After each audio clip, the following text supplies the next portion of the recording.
Hello students, so now we will be analyzing the oscillatory motion set by this two spring mass system. As we know that like the simple harmonic motion can be described by sine and cosine waves, and that's what we will be looking at, the position versus time curve and the velocity versus time curve in our software. So I'll just displace the mass by a small displacement, and the motion we will observe in the screen.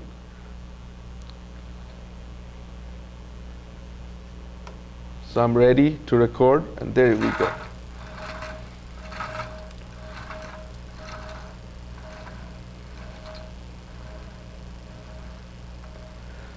So now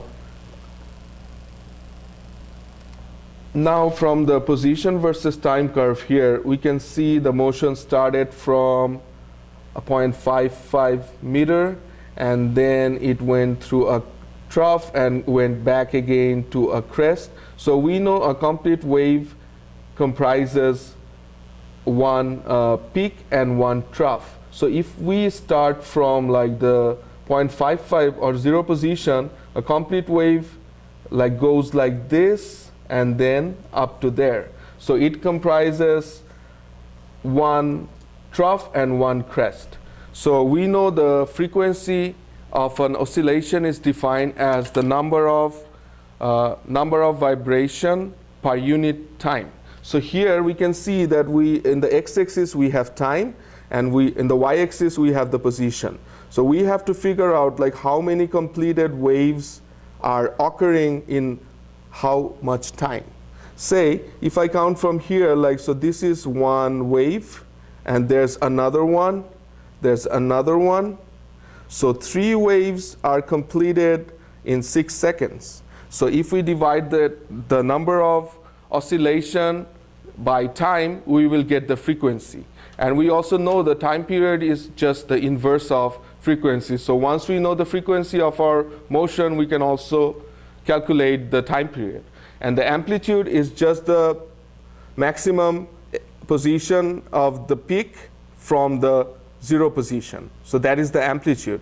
And as we can see in our motion, the amplitude is decreasing over time. As we said that we have some friction of the cart with the track, so that is like contributing to the damping of the amplitude over time.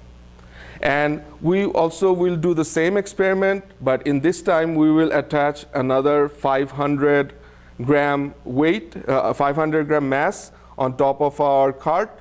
So we will just try to figure out like how the motion is changing. So now we will delete the last run and try to record the new motion with the added mass. And here we go.